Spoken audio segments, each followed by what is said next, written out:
तैयार किए जाएं। आपने जो अपेक्षाएं व्यक्त की है, गुरुकुलम में रामायण, गीता, भागवत ये पढ़ाई जाए। उन्हीं अपेक्षाओं के अनुरूप ये सरकार काम करेगी।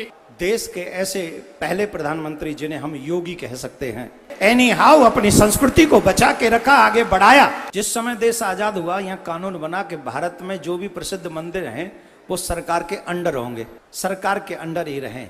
लेकिन क्योंकि वो धन हिंदुओं का है, वो धन सनातनियों का है, तो जिस जगह पर उस धन का प्रयोग हो, वो प्रत्येक मंदिर से गुरुकुलम तैयार किए जाएं और वो गुरुकुलम में रामायण, गीता, भागवत ये पढ़ाई जाए, जिससे हमारे बच्चे महामेवादी बन सकें, योग्य बन सकें।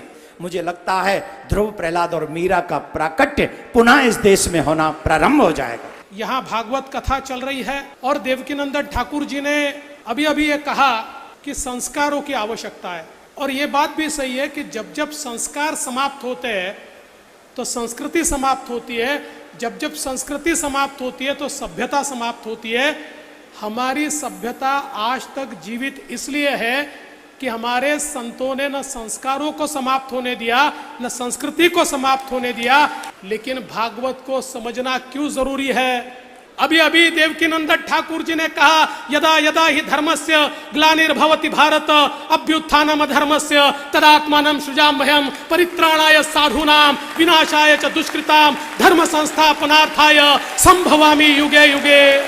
हम लोगों को ये लगा कि कृष्ण जी ने कहा है जब जब धर्म पे ग्लानि आएगी, जब जब ऐसी परिस्थिति होगी तो मैं जन्म लूंगा, तो हमको क्या लेना देना है? कृष्ण जी आएंगे, वो आविष्कार लेंगे और वो धर्म को बचाएंगे। नहीं, इसलिए समझने की आवश्यकता है कि देवकीनंदन ठाकुर जी भागवत के माध्यम से बता रहे हैं कि जब ऐसी परिस्थिति आती है, अपने मन के कृष्ण को जीवित करते हुए धर्म की ग्लानि को हमें समाप्त करना होगा। और मैं इसीलिए आश्वस्त करना चाहता हूं इस संत पीठ को, आपने जो अपेक्षाएं व्यक्त की है, निश्चित रूप से उन्हीं अपेक्षाओं के अनुरूप ये सरकार काम करेगी।